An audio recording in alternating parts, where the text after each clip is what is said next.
Yes. Welcome, Kelvin. Thanks for joining us today. You have a book out that help entrepreneurs define who they are, what they want to do, and how to get there and how to accomplish their goals. But the book is called Get Uncomfortable or Change Course. And you are here to help new aspiring entrepreneurs. First of all, thank you for doing that. And one of the things that we're going to talk about is you have several businesses, and I want to find out the business model, how you got to the point of being so successful. So, if you can you give us a quick introduction of who you are, and then maybe just jump into maybe sharing a turning point, like from your businesses, and how you got to the point of writing this book to share your tips and tricks for to everyone. Okay. Thank you, Chuck, for having me. I'll be glad to talk about it. It's a long story, but I'll make it quick and brief. Who I am. I grew up in New Jersey, went to school at Rutgers University, came out, I worked, moved to Maryland area, the DMV area, started working as a federal investigator for 8 years. During that period, I had ups and downs with the job. I enjoyed it. But towards the end of the job, I lost my dog, Tiki. I took it kind of hard because he was a blue Weimaraner. So I took it kind of hard. And at that point in time, I just didn't like where I was with my career. A lot of times dealing with the government, it's not what you know, it's who you know. And so I kind of got tired of that whole rat race. Yeah. And so I changed course and I just decided to, my dog died. I lost him. I took it really hard and I decided I was going to name the business after him. So the first business was called Tiki's Playhouse. But if I'm being honest, my first business was back when I was a kid. I was always a hustler, an entrepreneur, always shoveled snow, raked leaves, cut grass. I sold toys and candy in school and things like that. So I've always been a hustler. So I can't really tell you when my first business started, but it was when I was in junior high school or elementary school, something like that. Hmm. But fast forward back to Tiki's Playhouse. Every other business that I'd started after Tiki's Playhouse basically came out of an opportunity, whether it be an opportunity that presented itself to me or an opportunity that I took advantage of. And currently, right now, I have three businesses. I've had multiple businesses over the last 17 years. But Tiki's Playhouse is the longest business at 17 years. I started a coffee shop called K9 and Coffee 11 years ago. And 3 years ago, we turned it into a bourbon bar. So it's coffee in the morning, bourbon bar in the afternoon. And 8 years ago, I purchased a gym. So I have a small gym. It's a 24-hour fitness facility. And it's directly across the street from both of my other businesses. So it's actually a perfect scenario because I can walk literally 25 feet or 50 feet across the street and I'm at my other business. So it's basically a perfect scenario. So like I said before, Chuck, it was an opportunity that presented itself to me and or an opportunity that I created. And I talk about that in my book about opportunities that they don't come that often. And when they do, you have to be ready. Are you running for mayor pretty soon? No, I don't think so. I'm not into politics, man. I'll try to stay far away from that stuff. You talk about the loss of your dog, and it made you, well, I shouldn't say made you, but you kind of have this feeling like, I need to do something else. You had this career with the government. As far as entrepreneurs go, because you've had that entrepreneur spirit for your entire life, are you born with it, or can you be trained, or can you learn how to be an entrepreneur? That's a great question, Chuck, and I actually address that in my book. My personal humble opinion is you're born an entrepreneur. Of course, there are other people that have become entrepreneurs, so I'm not, shedding, any negative light upon someone who became an entrepreneur. But to me, my personal feeling is you're born with it. It's just this drive, it's this determination that you have to have. I mean, it's the, I don't care mentality that you're going to do it no matter what. And there's a really good book that I like reading here and there whenever I'm down. It's by David Goggins and it's called You Can't Hurt Me. And it's just a story about David Goggins. He was the Navy SEAL and he was the first African American to hold like three special forces positions, Navy SEAL, Army Ranger, pararescue, etc. And one of the things he says in his book is that you just can't hurt me, right? And basically that means is that, no matter how hard it gets, no matter what you do to me, you can't hurt me. I'm going to keep going no matter what you do to me. And that's the mentality I think entrepreneurs have to have is no matter what happens, you can't hurt me. You can't stop me. And another phrase that he uses is taking souls. And I like to say, I take souls every day in the sense of when an obstacle presents itself to me, I run right through it.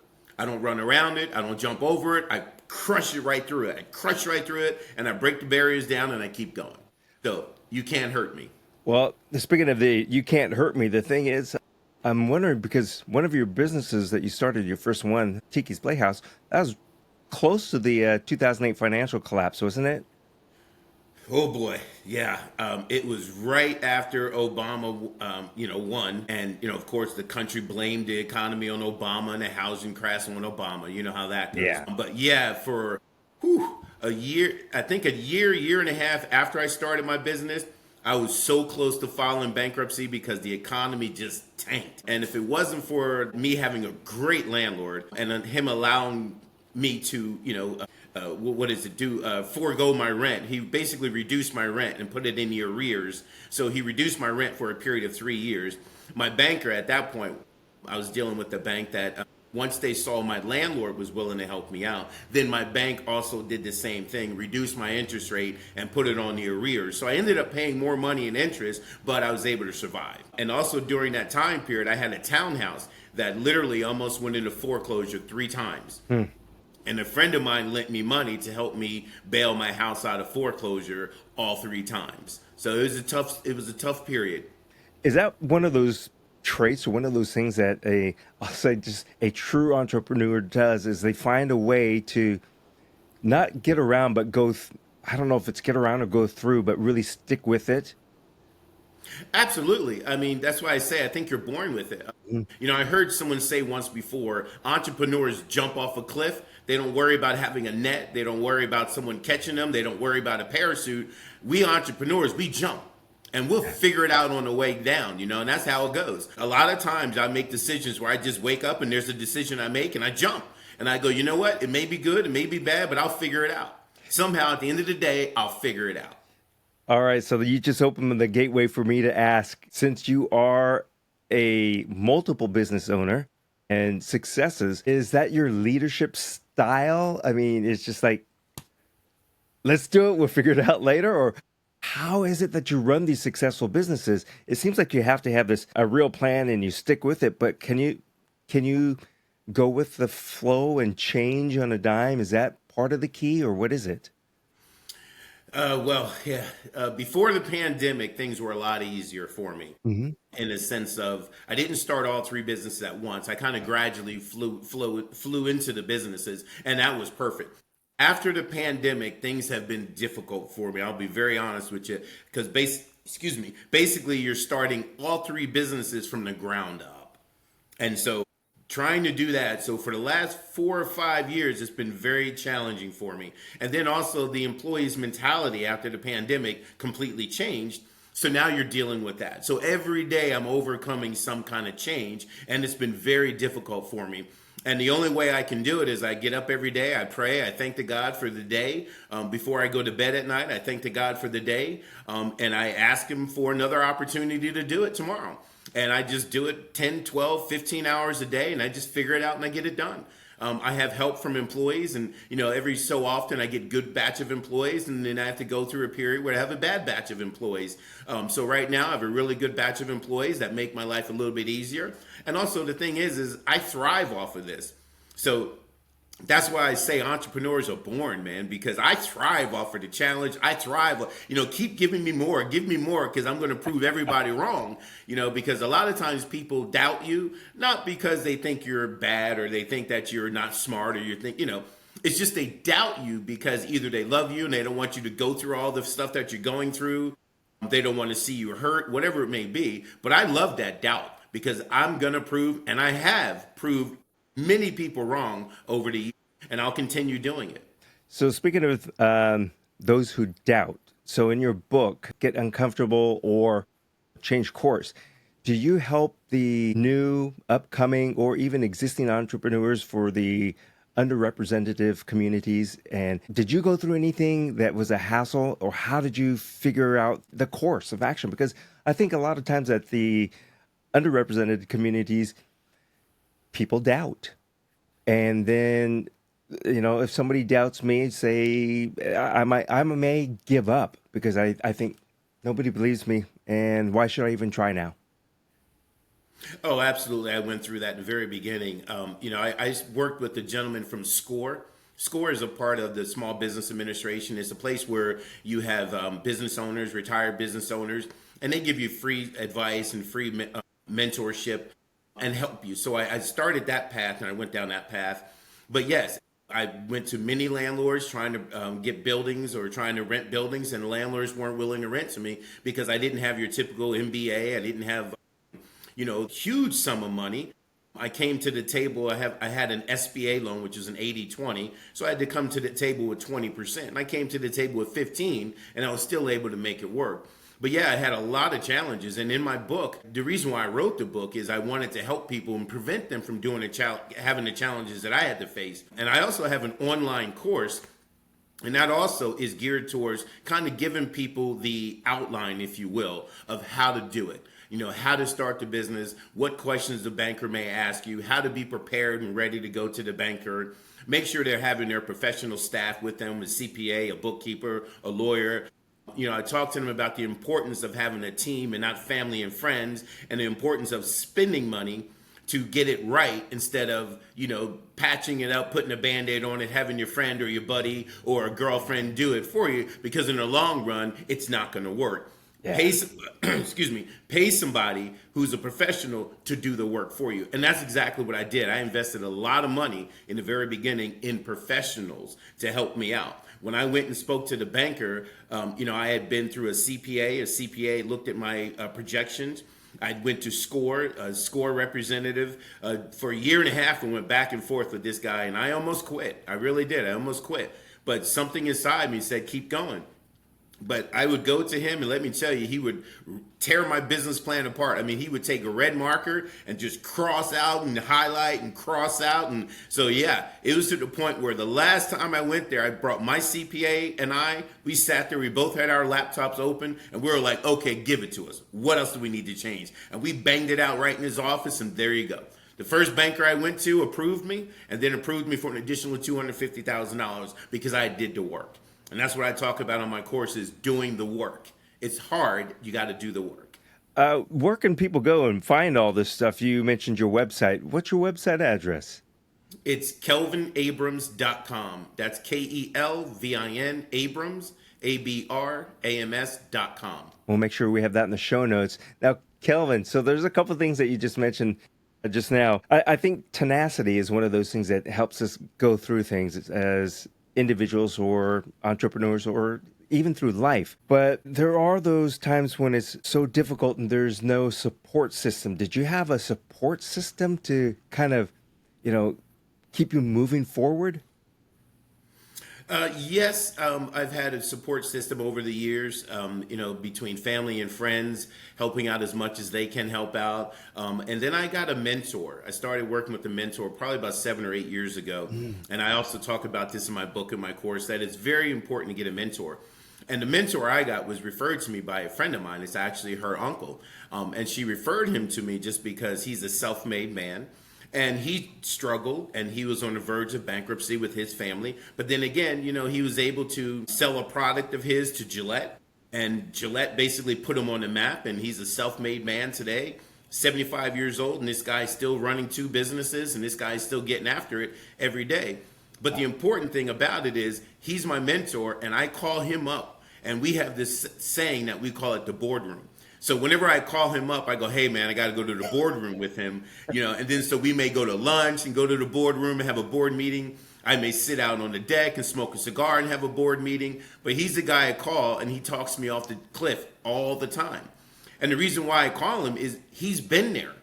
Yeah. And when I talk to people, when I do talks at the local library here, I talk to the people and I tell them, you want a mentor who's been in your shoes. You want a mentor who's going to tell you, like mine does, is you are exactly where you're supposed to be today, Kelvin. Keep going. Because they've been there, they've seen it, they see it in your eyes, and they see the desire that you have. And they're there to push and help you. Where a lot of times family and friends may not be there just because of the fact that they just don't want to see you suffer. They don't want to see you in pain anymore. And it's very hard on family and friends because you miss out on a lot of stuff. And I talk about that as well. You miss out on family vacations. In fact, right now, there's a family reunion going on in South Carolina, in Hilton Head, and I'm missing it because I have my 3 businesses here to run. I have a couple of events going on this weekend that's going to bring in revenue for the bar, but I'm missing it.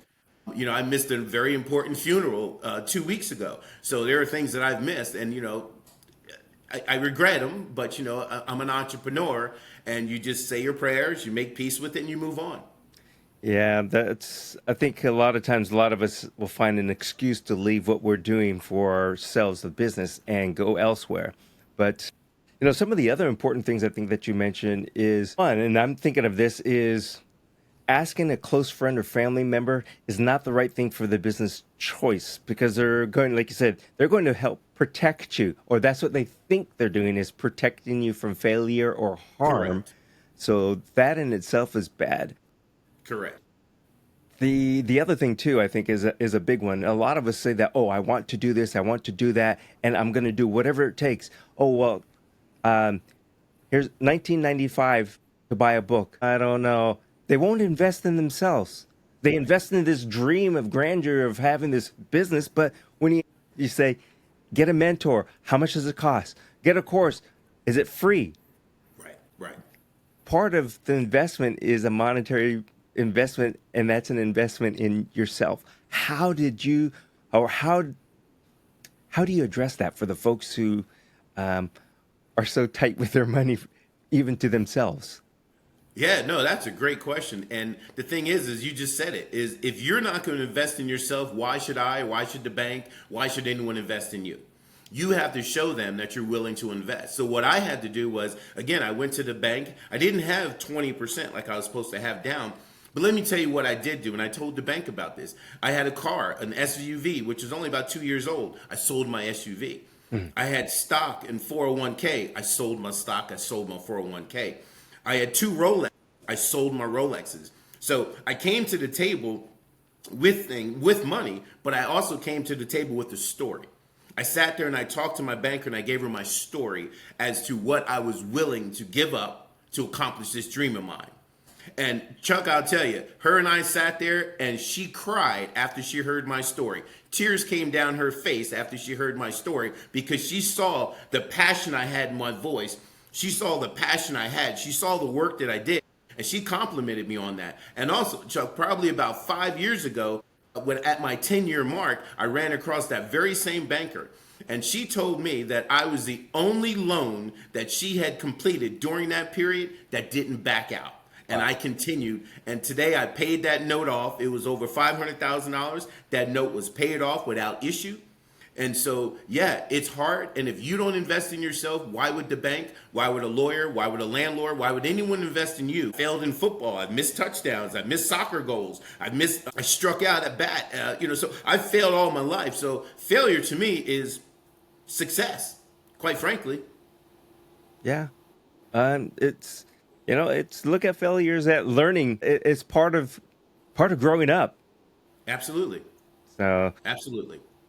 I'm sitting here just kind of, I don't want to say hesitating, but I want to ask you, did you come from a middle class family or upper middle class? And the reason I ask that, people are going to go, this guy had a Rolex, this guy had this. He was already successful. What do you mean? He probably had $1 million put away and he's unloading some stuff. So I'll tell you the whole story. So we grew up middle class, right? We grew up like lower kind of middle class. Towards the end, when I was in like high school, my dad had always been an entrepreneur, and he started his own company towards the end, like early high school. And the last couple of years in high school were tough for us. It was a tough time for us just because my dad had struggled with his business. And of course, him being an African American, he was in computer technology at that point in time, and computers were big.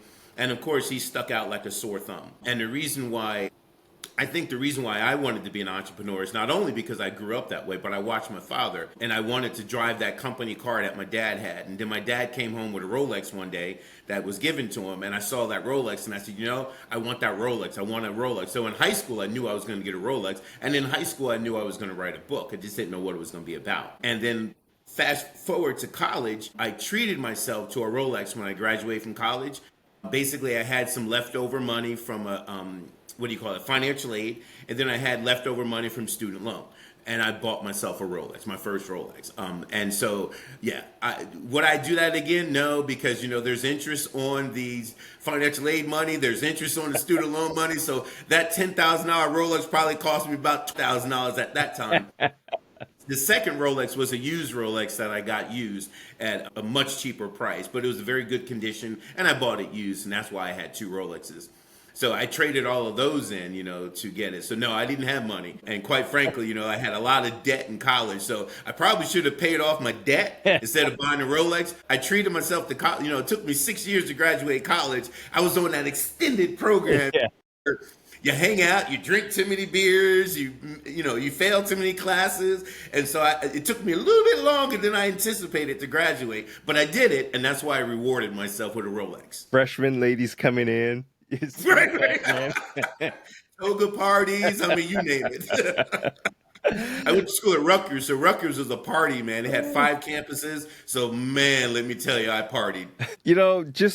I'm getting the sense that you like to have fun, that you're serious when you have to be serious, but you don't take life too seriously. Is that part of this entrepreneur spirit, and to be able to push through things?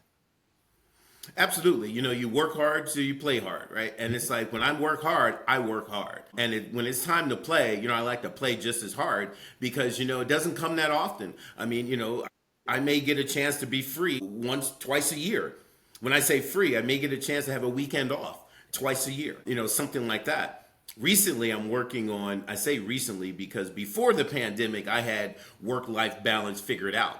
After the pandemic, like I mentioned, things changed, employees changed, situations changed, the economy has changed. So work-life balance for the last 5 years hasn't been great for me, but I would say probably about the last year and a half, I've been working on work-life balance, and I treat myself to a massage every week as a work-life balance. And then I try to take some time off on Sunday to kind of just sit back and just relax. So I'm getting better on work-life balance. But yeah, if you work hard, you deserve to treat yourself.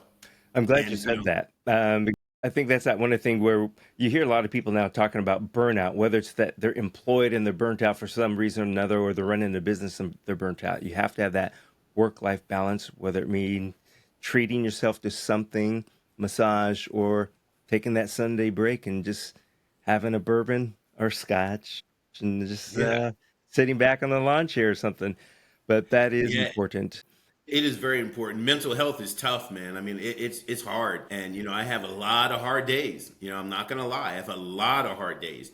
And when I talk to people, I let them know that, being an entrepreneur is more than just handing a business card out saying, I'm my own business owner and I get to take lunch whenever I want and a vacation whenever I want. Absolutely not. Yeah. It's behind the scenes. It's what you don't know that happens. You may see someone and say, oh man, you're very successful, but you don't know what it took to get there. Right. You don't know how hard and how long it took to get there. So, being an entrepreneur is not easy. One thing you just said there about handing out business cards and saying you're a businessman, business person, I think, don't get lost in that dream or fallacy of yourself, lying to yourself. Just because you have a business card, you want to prove that, oh, I'm bigger or better, and all you're doing is handing out cards. You, like I said, there's work behind it. Don't just put on a front to show. Excuse me. The other thing, too, is you talked about this a little bit earlier when I asked you about the Rolex and all that kind of stuff. When you said middle class, upper middle class, for the young entrepreneurs that are coming up now, that's that one thing where they're so comfortable about being in that middle class that they're afraid to not have what they already have and think they're going to lose it all. So, and that has happened to me, but a mindset change. How do you get past that comfort of, I'm 18 years old, I'm 17 years old, I have a dream, I want to be an entrepreneur, I am an entrepreneur, but gosh, my life is comfortable right now and I'm afraid to take a chance and, again, invest in myself and lose what I have right now in that comfort. How do I change my mind? Oh, I have a great story. That's a wonderful question. Everybody knows the champ Mike Tyson, former champ Mike Tyson, the youngest champion ever, making millions and hundreds of millions of dollars, right? Then came knocking on the door this guy named Buster Douglas, right? And Mike Tyson lost that fight, not because Buster Douglas was a better fighter, and that's no disrespect to Buster Douglas or Mike Tyson.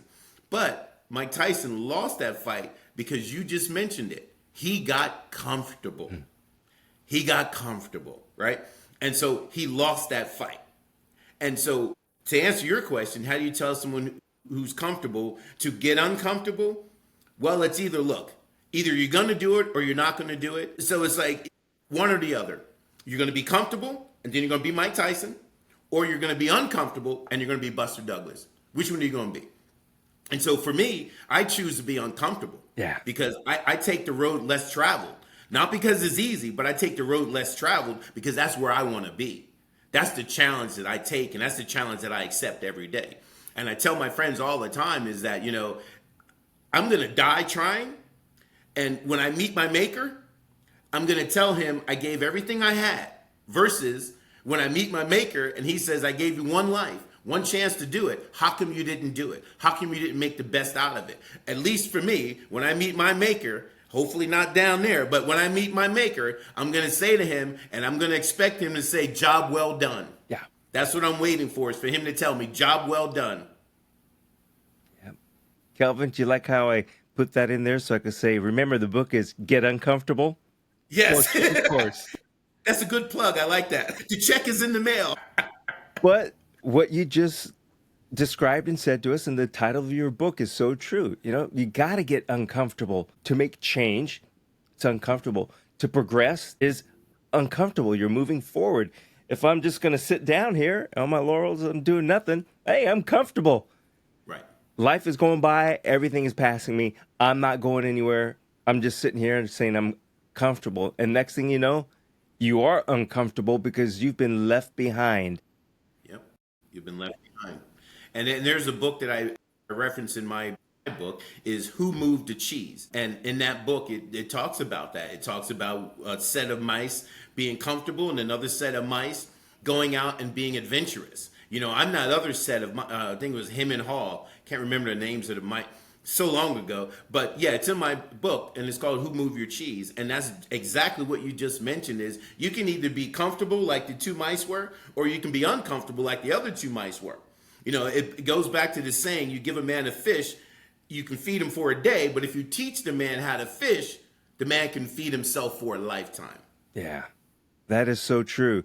And I don't like saying this, but I often kind of refer to it. I think nowadays a lot of people who are growing up don't have that critical thinking. They forgot. People haven't repeated these sayings, and they're just trying to live a comfortable life, which means I'm just going to coast. And that's no disrespect to anybody who's younger. I'm going to say younger would be under 30, who is like that. But if you want to get ahead, you do have to get uncomfortable and do like what Kelvin is saying. You've got to get uncomfortable to make that change to be successful. Absolutely. And you hit it right on the head, man. The under 30 crowd, they're comfortable. They don't want to be uncomfortable, and it's like, they blame it on a lot of things, whether it be technology, AI nowadays. Oh my God, AI. If the kids weren't screwed up before AI, oh my Lord. Can't imagine what the next generation of kids are going to be like. With AI, the AI is going to tell them how to eat, how to walk, how to breathe, how to take a shower. Are you kidding me? So yeah, it's tough. Either you have it or you don't have it. And that's the difficulty with this generation now, is that a lot of people just don't have it. They don't have the motivation. They don't have the tenacity that it takes. It's just comfortable. And then also a lot of that you got to blame on parents. A lot of times. Thank you for saying that. Yeah.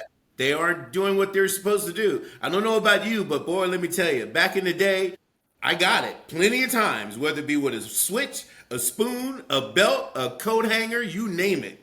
And I tell you, if kids today got what I got, it'd be a different scenario. My dad's favorite was his leather belt with little chains on it. Ooh, leather belts. Amen. Yeah. My mom used to call it her black baby. Ooh. Go get my black baby, or go get a switch. That was worse when they say, go get a switch. And you think you're being smart and you bring a big branch in, right? And they go, okay, I'm going to fix you. And they grab the smallest branch off of it, peel the skin off. That's what my grandma used to do. Peel that skin off so it's moist. Whoo-wee. We're Let getting me into tell you, that. we need to bring that switch back. What do you say? You spared a rod, you spoiled a child? That's what's happened. You spared a rod, you spoiled a child. Yeah, that's a whole other topic, subject matters. Again, parents, if you're out there and you're of that age and you're doing that, sorry, your child is not your best friend Exactly. Exactly. because you're doing a disservice. I mean, again, this comes back to that being uncomfortable. You've got to let, if we're talking about children and younger adults, younger people, you've got to let them grow, right? And it's part of that change, part of that being uncomfortable. And again, you mentioned it at the very beginning is when you have that family member, somebody that's too close, they're there to protect you. So it's not Right. going to, that's the wrong type of protection. Exactly.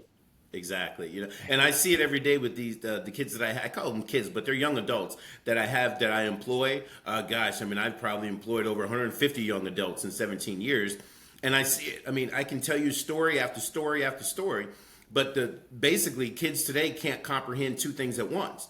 It's like saying, "Hey, can you chew gum and walk?" No, I can't do both. Which one do you want me to do? Or it's like I have ADD, ADHD, PPBD, CDDD. I got all these things. I'm on Adderall, I'm on Ritalin, I'm on this and that. I didn't take my medicine. I have anxiety, I have depression. And it's like, I'm not saying that's a new thing because I'm sure it was there when I was around. But the thing is we dealt with it. But today, part of the pharmaceutical issue that we have today is the pharmacists just throw medicine down the kid's throat, and that's not solving the problem. The kids have to learn how to figure it out. I mean, I'm sure I had some sort of disability growing up. I failed test after test. I didn't like taking tests. I got nervous when tests came. I got nervous going to football games and things like that. I had anxiety, but we figured it out. We dealt with it, but it was a different era. Yes. And again, most of it's the pharmaceutical companies throwing millions of dollars in the pockets of Congress. I mean, don't get me started politics, in the pockets of Congress, and they're just spitting all this medicine out there. So you got to put a lot of that on the pharmaceutical company and how easy it is to get medicine today. Yeah. Don't get me started on that topic either. Exactly. But I'm going to say you're right about the technologies and things. And it's funny how, we have these watches and whatever else. It tells you time to stand up, time to do this, time to do that. What a lot of us, what do we do? It's ding, that you stand up. Other times it says, maybe, are you ready? Oh, no. Push the no button. Drink water. Drink Drink water. water. Yeah. Well, I do need to be reminded of that. Yeah. Yeah, you and me both, But hey, we're hustling, I forget too because I'm hustling. Yeah, yeah. You know, there's so much to talk about in this, but once again, can you mention your book again? Tell us the title of your book. Sure. It's let me see, I got a book right here. Yeah. It's called Get Uncomfortable or Change Course. Understanding what it takes to be an entrepreneur. And then I have an online course. The online course is basically Get Uncomfortable or Change Course.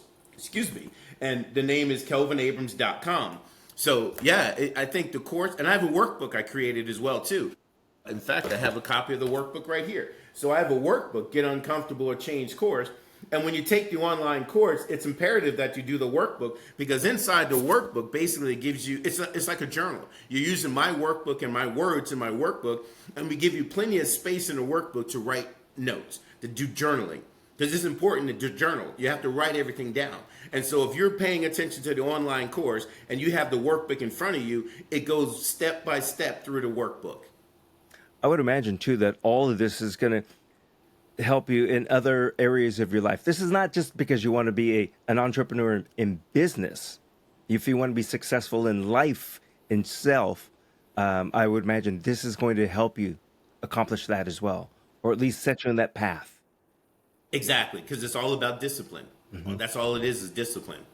Teaching you how to discipline yourself, teaching you how to be disciplined, teaching you how to go without, teaching you how to accept things. So, yeah. I say this too, that can be really, I'm going to say that could be anything. There's discipline in saving money. There's discipline in investing money. There's discipline in investing in yourself to start a business. I think there's even discipline in doing something that you want to achieve, meaning maybe I have that bucket list of going to Bangladesh. I don't know. It's going to teach you how to sacrifice probably certain things to save money or to to do other things. But I'm speaking for you on this, that people don't just think about this as a business thing only. This can be good for your life in general and every part of your life. Absolutely. I mean, excuse me, you mentioned one thing about a bucket list. So I have a bucket list, right? And one of my places I want to travel is Japan. So this year I said to myself, Kelvin, you know what? You're going to do it the first quarter of next year. You're going to Japan. So I implanted it in my head. And so every so often I think about it. So that's my goal. That's my goal that I have to reach forward to, or to look forward to. And so every day or every other day, I think about it. I go on the internet and I Google Japan. I find out what places to go in Japan. I learn about the culture. One of these days, I'm going to pick up Babbel and try to learn some basic language just to say hello, thank you, goodbye, where's this? I'm going to try to learn how to do that because Japan is a bucket list trip of mine. And quite frankly, Chuck, we're getting older. We're not getting younger. And, at this point in time in my life, I've worked hard, extremely hard for 17 years. And you know what? I'm going to play hard as well, too. And so it's that mindset that you have to have. Yeah, absolutely. I'll tell you one word, okani nai. That means I don't have any money. Okani 9. Yeah, I hear beautiful things about Japan. Like in my bar here, it's a big military community where I am. And a lot of the military has gone to Japan and they tell me wonderful things about Japan. And that's also why I'm like so intrigued about going over there, about how clean they are, how disciplined they are, how quiet it is, how great the food is, and the water that you can drink the water because their water is filtered and it's the best water. It's like drinking water over here in the United States. So yeah, I'm very excited because I love food and I like trying new foods and I just love different cultures.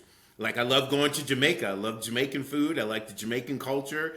So yeah, I just like learning and go and play. I went to New Zealand. So yeah, it was fun. And here again, this is all about, it's almost, it's a goal. It's things you want to do, you enjoy, but it's also getting out of your surroundings and going someplace uncomfortable. It might be new. It's all life. It's all in the book. Absolutely. Yeah, whenever I travel alone. So yeah, it's about being uncomfortable. This has been a lot of fun, and I just want to say thank you very much because this has just been an inspiration as well, just from you to me, and hopefully it resonated with everybody out there that's watching or listening. However much time that we spent together, I looked at you as a mentor, and that's that thing that you said in the beginning too, find a mentor. If it costs money, invest in yourself. Find that mentor because it's going to probably your investment in yourself. If you really believe in yourself and do it, it's going to come back tenfold, and you're going to be very successful. So don't Amen. shortchange yourself. Absolutely, 100%. Anything in the closing words that you want to tell people? Are there any 2 or 3 tip type of things that you could tell people? Do this and. Well, first I would say go to my website and buy my book and buy my course. Right, of course. That's number one. But number two, honestly, what I would say is stop talking about it and just jump. Simple as that. Stop talking about it and just jump. What's the worst thing that can happen? You fail, big deal. Learn from it and keep moving. Get up, keep moving. Take souls. Like David Goggins says, take souls. You can't hurt me. You guys heard it. That's the best way to do it. Just jump in with both feet or going with all fours. Jump off the cliff. Yep. Jump off the cliff. Just do it. Man. Kelvin, once again, Kelvin Abrams, thank you very much. I have thoroughly enjoyed the conversation and having some laughs with you. Thank you, sir. I appreciate it. It's been a great time. Thank you very much. I appreciate it. Thank you. You're welcome.